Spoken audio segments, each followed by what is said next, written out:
네, 반갑습니다. 저는 올리언 교육사업부의 이용숙 이사입니다. 반갑습니다. 네, 오늘 이렇게 따뜻한 봄날 우리 선생님들 이렇게 환한 미소로 뵙게 돼서 너무 반갑습니다.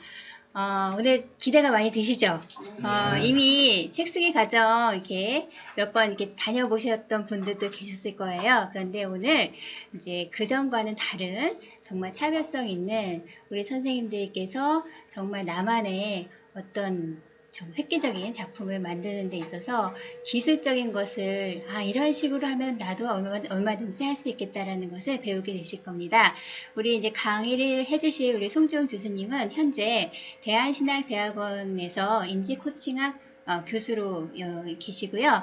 그 20여 년 전부터 거의 30년 되셨죠. 인재 양성만을 위해서 연구를 하셨고, 특히 독서를 통해서 우리 아이들이 인재로 양성될 수 있는 그런 방법, 노하우를 굉장히 오랫동안 연구를 하셨습니다. 그래서 인지기술이라는 세계 최초의 유일무이한 아주 획기적인 그런 기술을 개발을 하셨고, 그것이 인지 코칭학으로 이제 학문화되고 올해는 이제 그렇게 될 예정입니다. 그 하나의 일환으로 거기에 쓰인 인지 기술을 이제 우리가 책 쓰기 과정으로 우리가 단순히 그 저수리뿐만이 아니라 2차 생산이 가능한 그런 과정을 이제 배우시게 될 텐데, 일단 제 소개는 저의 말은 여기서 줄이고요. 직접 우리 교수님 모시고 정말 새로운 세계를 한번 접해보시기 바라겠습니다. 제가 교수님 소개할 때 많은 박수로 환영의 인사해 주시기 바랍니다. 네, 송지훈 교수님 모십니다. 네, 반갑습니다. 오랜만에 이렇게 뵙는 분들이 참 많아요. 새로운 분들이 아니라 몇 년 전부터 이렇게 보셨던 분들이 오셔가지고 정말 반갑습니다. 오늘 그 이야기 시작하기 전에 늘 저의 고민은 이거였습니다. 인류가 근본적으로 고민이었던 거, 어떻게 하면 행복하게 살지? 그 얘기의 바로 밑은 찾아보니까 결국은 능력이 있는 사람이 행복하게 살 수 있더라고요. 여기서 능력이란 단순히 어떤 일을 잘한다 뿐만 아니라 사람들과의 관계도 잘 맺고, 그 다음에 일도 잘하고, 그 다음에 자기관리도 잘하고, 이걸 종합적으로 능력이라고 그러는데, 그 중에서 가장 큰 능력이 바로 이 생각하는 능력입니다. 생각을 잘하는 사람은 현재 자기가 가진 문제도 잘 파악을 해요. 자기가 부족한 것도 빨리 알아. 그리고 그 부족한 것을 빨리 해결해. 그잖아요. 결국 그러니까 생각을 잘하는 것이 내가 처한 모든 상황을 바꿔가는 거죠. 더 나은 상황으로. 즉 자기 자신이 행복한 상황으로 바꿔가는 거. 네, 이것이 바로 역량이고, 그 역량의 결과가 행복이라는 모습으로 다가오는 것 같습니다. 자, 오늘 여러분과 함께 나눌 제목은 온리원이 되는 길이라고 앞에 제시를 했습니다. 온리원이란 넘버원과 대립되는 단어죠. 넘버원은 경쟁 속에서 살아가는 사람이고, 온리원은 나를 따라오는 사람이 별로 없죠. 항상 내가 유일하니까, 내가 가진 것이 유일하기 때문에.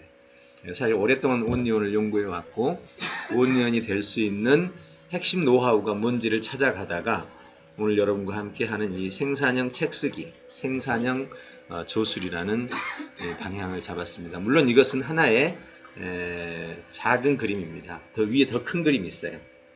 더 큰 그림이 인지역량입니다. 인지역량은 세 가지로 이루어졌어요. 사고, 언어, 정보. 이 세 가지가 인지력인데, 이 세 가지 요소 중에 저술은 어디에 속할까요? 사고, 언어, 정보. 저술은 글을 쓰는 거잖아요. 언어에 속하죠. 이렇게 제일 가깝게 해당되는 건 언어에 속하는데, 사실 언어를 가지고 한다고 하더라도, 실제로는 정보가 필요하죠. 그렇죠. 정보가 있어야 언어로 쓸 거 아니에요. 근데 그거 쓰는 과정에서 논리적 체계를 잡는 건 사고죠. 그러니까 사실은 인지력이 다 쓰이는 거죠. 그래서 온리원이 된다라는 것은 나만의 창조물을 갖고 있다라는 뜻인데, 그 첫 번째가 우리가 흔히 저술이라고 하죠. 책 쓰기. 즉 책이라는 것은요. 이 세상에 나와 있는 책들이 많은데 내가 책을 한 권 쓴다는 것은 무슨 뜻일까요? 이 세상에 없는 것을 쓰는 겁니까? 있는 걸 쓰는 겁니까? 그렇죠. 없는 걸 써야지. 그래야 책입니다. 근데 요즘에 책 쓰기로 가보면 이렇게 여기저기 거 짜깁기 해서 쓰니까 명함용으로 많이 만들죠. 나 책 썼다 이렇게. 저는 그런 책이라면 별로 다루고 싶지 않습니다. 제가 생각하는 저는 역량을 다루기 때문에 처음부터 끝까지 역량을 연구해왔기 때문에 내가 쓴 책이라면 이 세상에 유일한 것이다. 물론 책 한 권에 100%라면 10%만 유일해도 돼요. 100%를 다 유일하게 쓸 수는 없습니다. 90%는 모든 자원을 활용하되 10%는 최소한 유일해야 됩니다. 그래서 유일한 조술, 생산형 조술이라는 말로 표현하는데 그 방법으로서 생각 설계 기술이라는 것을 오늘 여러분에게 소개하겠습니다. 생각 설계 기술, 도대체 어떻게 하는 것일까? 그 궁금함을 풀어가는 것이 오늘 이 내용입니다. 어떻게 생산형 인간으로 살까? 생산형 인간으로 살기 위해서 첫 번째 스타트를 저는 책 쓰기로 권합니다. 책 쓰기는 자기 자신이 이 세상 속에서 새로운 족적을 남기는 길이거든요. 근데 여러 가지 아이디어를 가지고 우리가 내 생산을 할 수는 있습니다만은 대부분 다 사라집니다. 남는 것은 글이라든지 어떤 영상이라든지 이런 게 남는데 그 중에 아무래도 모든 새로운 것들은 지금 논문으로 쓰여지죠. 지금도 논문으로 다 표현되죠. 아직도 영상이 있다고 하더라도 논문을 기반으로 해서 영상이 만들어지지 영상을 기반으로 논문이 만들어진 건 아닙니다. 다시 말해서 우리의 생각을 지금까지 가장 정교하게 표현할 수 있는 게 현재까지는 글이에요. 여러분 혹시 영화를 볼 때 자막 없애고 음향 없애고 보십시오. 이해됩니까? 이해 안 되죠. 그런 것처럼 글이라는 것은 현재까지는 인간의 생각을 가장 정교하게 표현하는 길이다. 그래서 내가 가진 머릿속에 생산, 아이디어가 있다면 그 아이디어를 글로 옮기는 것이 첫 번째 생산의 길입니다. 현대인의 교육 수준이 높아져서 지금 글로 표현하고 싶은 욕구들이 참 많죠. 근데 막상 글을 쓰려고 하면 참 어렵다는 생각들을 많이 하게 됩니다. 지난번에도 오신 분 중에서 5년 동안 이 자료만 모집하고 수집하고 있다가 아직까지 못 쓰신 분도 있고 그러더라고요. 오늘 이 방법을 보시면 나의 새로운 생각을 이렇게 표현할 수 있구나. 또 남이 만들어 놓은 생각을 축약해서 요약하거나 아니면 한 부분을 부각시키거나 죄송합니다. 제가 이거 꺼놔서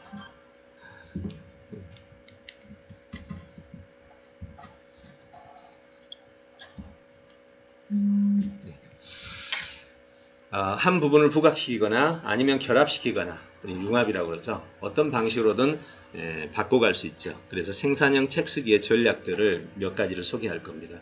그리고 이런 전략들 가운데서 정말로 쉽게 누구나 쓸 수 있는 기발한 방법을 오늘 소개하면서 오늘 이야기를 마칠까 합니다. 자, 그러면 이제 생산형 인간으로 사는 길에서 생산성에 대한 충격적 스토리 하나를 소개하겠습니다. 생산을 하는 데 있어서 이 세상에 알려진 충격적인 속담이 하나 있습니다. 자, 모두 알 텐데 제가 앞말하면 뒷말로 한번 해보십시오. 하나 들으면 크게요. 하나 들으면 여러분 이 말을 많이 들었을 텐데 그냥 속담으로 지나쳤을 겁니다. 저는 20년 전에 이게 속담인 줄 알고 저도 같이 그런 생각을 가졌다가 신화라는 것은 현실에 근거한다고 그러죠. 속담도 현실에 근거하죠. 공자가 자기 제자 아내에게 썼던 말이거든요. 그 아내가 어떻게 했을 때 아내라는 제자가 어떻게 했길래 너는 하나 보고 열을 아는구나. 그 어떻게 했다라는 상황이 있을 거 아니에요. 그 상황을 들어가 보면 능력이란 게 있는 거죠. 하나를 들으면 어떻게 10개로 생산되지? 신비죠. 여러분 인간이 이 세상을 살아갈 때 입력 대 출력 값이라는 것은요. 보통 이퀄 아니면 이해합니다. 자연계 법칙이 그래요. 승합으로 나타난다는 것은 이건 자연 법칙을 어기는 거예요. 승합은 없습니다. 원래. 그런데 하나가 열로 바뀌었네? 인간 안에서만 일어나는 현상이에요. 어떻게 해서 그런 일이 벌어질까? 그때부터 파고들기 시작한 게 지금 20년이 넘었습니다. 네. 되게 여러분 신기하지 않으세요? 하나가 열로 바뀌는 거? 자연 법칙에서 있을 수 없는 일이 인간 사이에서 벌어졌잖아요. 전 진짜 그때 꽂혔어요. 이게 진짜야? 그렇다면 이게 진짜라면 인간만이 가지고 있는 역량인데 내가 한번 파볼 가치가 있구나. 그래가지고 파다 보니까 거기서 재미난 사실을 발견했어요. 하나 들으면 열을 아는 것만 있는 게 아니고 하나 들으면 하나도 모르는 사람이 있더라는 거죠. 그럼 이 수순을 한번 절차를 볼까요? 자, 하나 들으면 열을 아는 걸 우리가 일반적으로 뭐라고 부르죠? 어떤 사람? 인간 중에서 최고 뭘 잘난 사람? 천재. 인간 중에서 최고 잘난 사람이에요. 천재를 부를 때 하나를 열로 한다고 표현해요. 수재를 부를 때 문일, 이게 원래 문일지10이거든요. 근데 수재는 문일지5 정도 돼요. 천재는 업적이 있어야 돼요. 그 다음에 수재는 이제 열매가 보이는 사람이에요. 열매가 보였는데 완성이 아직 안 된 거죠. 그 아래가 문일지 2단계예요. 이거 뭐일 것 같아요? 천재, 수재, 영재. 영재는 꽃뿌리 영자예요. 그러니까 꽃만 핀 거지 열매가 없어. 그러니까 얘는 꽃 피어가지고 열매가 익을 때까지 무슨 일이 생길지 몰라요. 그래서 결국 중간에 사라지는 영재가 많아. 그 천재들은 영재 단계를 거쳐왔기 때문에 천재가 된 거죠. 이렇게 해서 문일지 2가 나오죠. 그럼 이제 문일지 1은 누굴까요? 천재, 수재, 영재, 1. 하나가 하나야. 보통 사람. 범재. 그래서 문일지 1이 범죄, 보통 사람이에요. 근데 사실은 이것도 힘들어요. 자, 해볼까요? 제가 지금 인사하고 나와서 지금까지 했던 얘기 무슨 얘기 했죠? 그거 알아야 문일지 1이야. 근데 지금 얘기했던 게 다 기억나요? 잘 안 나죠? 그 제가 1시간쯤 하고 나서 자 얘기해 보실래요? 하면 이제는 문일지 1이 안 나온다는 걸 사실 알게 돼요. 그러니까 문일지 1도 쉬운 게 아니라는 거죠. 그리고 이제 그 아래 단계가 하나 들으면 하나도 몰라. 그럼 뭐겠어요, 이제 여기? 네, 둔재가 되는 거예요. 그래서 결국은 입력값과 출력값의 차이에 의해서 인간의 재능이 달라진다는 놀라운 사실을 알게 된 거죠. 그렇다면 이제 뭐가 궁금하세요? 자, 궁금한 거. 시작! 그렇죠. 그거지. 어떻게 입력값이 출력값으로 바뀌는 과정에서 무슨 일이 있었느냐 이 말이야. 이걸 저는 이제 방정식으로 해서 x라고 놓고 그때부터 이제 이 x를 탐구하기 시작한 게 20년 넘었어요. 그리고 오늘 여러분 앞에 지금 선 게 바로 그 x값을 지금 공유하고 있는 것입니다. 재미난 연구였죠. 자, 도대체 이러한 충격적 생산의 비밀은 도대체 무엇일까? 그것을 오늘 여러분들하고 한번 살펴볼 텐데요. 방금 제가 문일지 10이라는 개념을 가지고 천재들의 충격적 생산을 한번 얘기했습니다. 개인의 이야기였죠. 근데 이거와 비슷하게 우리를 더 놀라게 만드는 충격적 생산이 하나 더 있습니다.